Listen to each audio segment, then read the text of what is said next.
नमस्कार, मैं हूं शाहिद ज़ैनब और आप देख रहे हैं वॉइस ऑफ झाबुआ।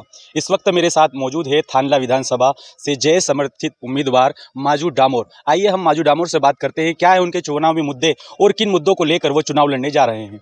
भाई, बहुत बहुत स्वागत है आपका वॉइस ऑफ झाबुआ पर। आप जयस के समर्थित उम्मीदवार के रूप में थानला विधानसभा से चुनाव लड़ने जा रहे हैं, किन मुद्दों को लेकर आप चुनावी मैदान में जाएंगे? सबसे पहले आपको धन्यवाद। हमारा मेन मुद्दा रहेगा शिक्षा, स्वास्थ्य, बेरोजगारी। इन मुद्दों को लेकर हमारा सबसे यह रहेगा और इसके बाद में जो पलायन का है वो मुद्दे हमारे मेन रहेंगे।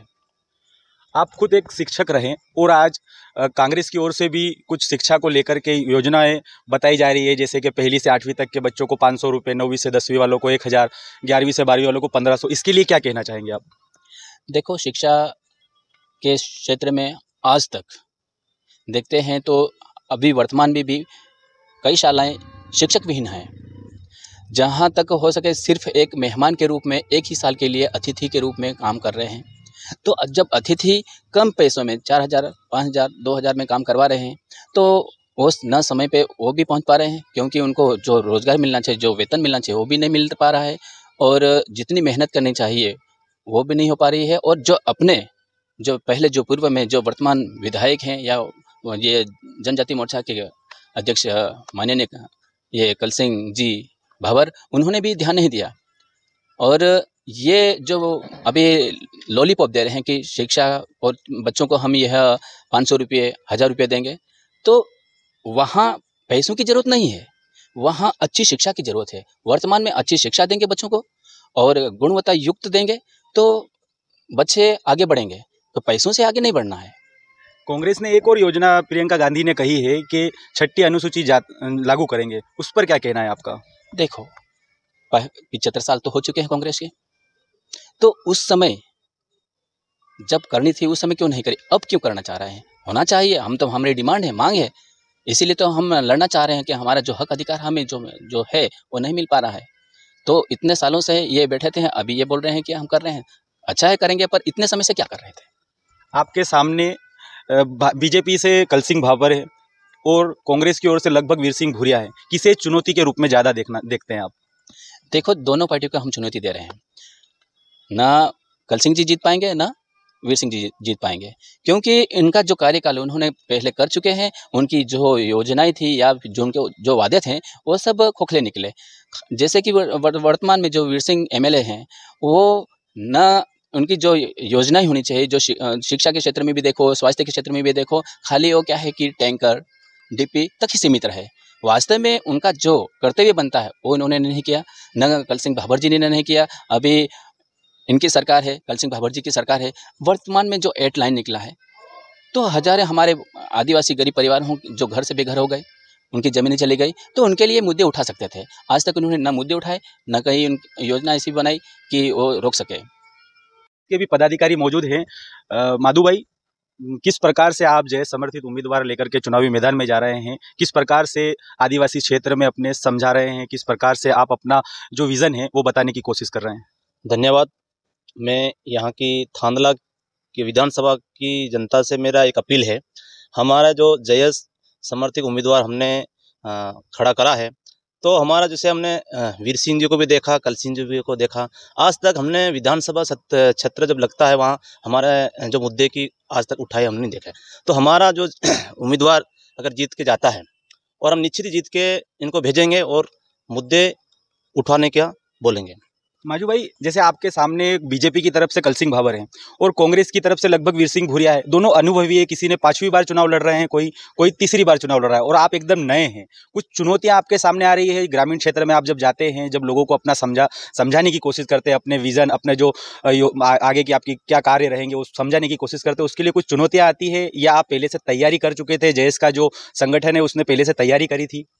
देखो, जयस ने 10 साल हो गए तैयारी कर रहे हैं, समाज के लिए काम कर रहे हैं और जयस संगठन का मेन उद्देश्य है कि अपने ग्रामीण इलाके में हर प्रकार से जो असुविधाएं हैं उनको सुविधाएं उपलब्ध कराना, उनके साथ अपने समाज में जो भ्रष्टाचार हो रहा है उनको, भ्रष्टाचारियों को थोड़ा रास्ता खींचने का एक समाज कर रहे हैं। और जैसे कि शिक्षा के स्तर में आप जैसे कल सिंह और विधायक महोदय, जो पूर्व में है, तो हम जहाँ तक मैं घूम रहा हूँ तो मुझे तकलीफ नहीं हो रही है। जनता चाह रही है नया चेहरा, क्योंकि दोनों को यूज़ कर लिया है और दोनों के जो कारनामे हैं वो सब देख लिए हैं। वादा करते हैं पर वादे खोखले निकलते हैं। तो जनता बोल रही है कि हमें तीसरा मोर्चा चाहिए और हमें नया चेहरा चाहिए, क्योंकि वही बार बार रिपीट में आ रहे हैं, तो हमें वो नहीं चाहिए। और हमें बोल रहे हैं कि आप आगे बढ़िए, हम आपके साथ में। कांग्रेस और भाजपा के अनुभवी उम्मीदवार आप सामने आपके, और जयेश पहली बार अपना कोई समर्पित उम्मीदवार उतार रहा है, इस चुनौती को कैसे देखेंगे आप? देखिए, अनुभवी उम्मीदवार हमारे सामने है और दिग्गज पार्टियों से भी है, पर अगर उनका वास्तविकता देखें तो कहीं ना कहीं उन्होंने पार्टी के और भी कार्यकर्ताओं के साथ और भी पदाधिकारी, आप भाजपा में ले लीजिए, क्या भाजपा में दिग्गज नेताओं की कमी थी? लेकिन फिर भी तीसरी बार वो रिपीट हो रहे हैं। इसका मतलब वो कहीं ना कहीं राजनीतिक लालच में है, या फिर आप ये कह दो कि हम राज करेंगे, अगली बार हमारा करेगा। तो इसी प्रकार से दोनों पार्टियां, ना तो वीर सिंह किसी को टिकट किसी और को खड़ा होने देना चाहता है, ना तो कल सिंह खड़ा। अगर उनको राजनीतिक लालच नहीं होती तो तीसरी बार वो विधायक की दावेदारी नहीं करते, क्योंकि इतने समय से जो कार्यकर्ता है उनके, वो चप्पलें घिस घिस के उनके सफ़ेदी आ गई है।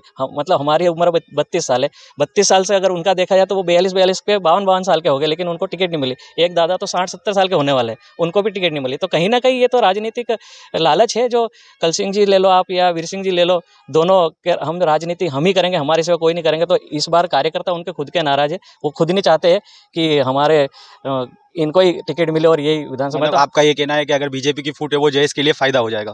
फायदा नहीं, जनता समझ रही है, जनता भी समझ रही है, उनके कार्यकर्ता भी समझ रहे हैं। कहीं ना कहीं उनको भी लग रहा है कि राजनीति में हमको आगे आने देना नहीं चाहते। अगर यही रहेंगे तो स्वाभाविक बात है ना। आप देख लो, ये प्रदेश अध्यक्ष, प्रदेश के नेता रहे, उसके बाद भी इनको भाजपा MLA का चुनाव लड़ने की कहाँ जरूरत पड़ी? पूरे प्रदेश का नेतृत्व कर रहे थे, ये किसी और को भी लड़वा सकते थे। इनके पास दिग्गज नेता है, चारों दिशाओं में है, एक दिशाओं में नहीं है, तो किसी को भी लड़वा सकते, लेकिन नहीं लड़वा रहे। ऐसे कैसे भूरिया जी के साथ देख लो, अब उनको तीसरी बार MLA बनने की क्या जरूरत है? ऐसा कौन सा काम उनका रह गया जो अब वो चुनाव लड़के फिर से करना चाहते हैं, जो 10-10 साल में नहीं कर पाए? ये दोनों नेता हो गए। तो जनता समझ गई है, सिर्फ राजनीति कर रहे हैं, 5 साल बाद ये वैसे भी कुछ काम करने वाले नहीं है। और जनता चाहती है तीसरा विकल्प, और तीसरा विकल्प हमारा जयेश समर्थित उम्मीदवार जो माजू भाई डामोर है, ये लड़ रहे हैं और जनता को परिवर्तन मिलेगा, इसकी हम गारंटी देते हैं। तो सवाल है, आप वट्ठा क्षेत्र से आते हो, जो थानला से गुजरात की ओर जाने वाले राज्य मार्ग पर है, उस पर स्थित है। आप रात दिन देखते हैं पलायन के लिए जो बसें जाती है, तो पलायन को लेकर के आपका क्या मुद्दा है? देखो, पलायन अभी चल रहा है, भयंकर चल रहा है। इसका कारण है कि अपने मध्य प्रदेश में जो शासन में जो अपने यहाँ सुविधा नहीं है। अगर पानी की यदि सुविधा होती, नहरें बन जाती या पानी अच्छा रुक जाता, तो पानी में जैसे फसल अच्छी होती है तो फिर जाने का मतलब नहीं रहता है। और इसके बाद में फिर भी जा रहे हैं, तो यहाँ क्या है कि आज तक 200 से ऊपर रुपये की मजदूरी नहीं दे रहे हैं। तो 200 रुपये, 700 रुपये मजदूरी मिलती है, ताकि वहाँ जाकर अपना खून पसीना बहाकर अपने परिवार को सुचारू रूप से चला सके। जो कमी पेशा है वो अपने वहाँ से लाकर, रुपये पैसे लाकर अपने घर परिवार को चला सके, इसलिए मजबूर में जाते हैं। हालांकि अपने नेता बोलते हैं कि वो शौकियाना तौर पे जाते हैं, क्योंकि उनको मालूम नहीं है कि मजदूरी और जो पसीना बहा के, खून पसीना बहा के जो कमा के लाते हैं, क्योंकि उन्होंने मजदूरी शायद करी नहीं होगी। क्योंकि वो अभी भी बोल रहे हैं, 1-2 दिन में ये हुआ है कि मैं सबसे बड़ा धनी हूँ, सबसे करोड़पति हूँ, मेरे पास वो है, ये भी बोल रहे हैं। इसका मतलब उनको वास्तव में मालूम नहीं है कि मजदूरी करने वाले शौक पे जा रहे हैं या वास्तव में मजबूरी में जा रहे हैं। ये थे जयेश समर्थित उम्मीदवार माजू भाई डामोर, किस प्रकार से वो चुनावी मैदान में उतरे हैं। फिलहाल इस वीडियो में इतना ही, मुझे दीजिए इजाजत, धन्यवाद।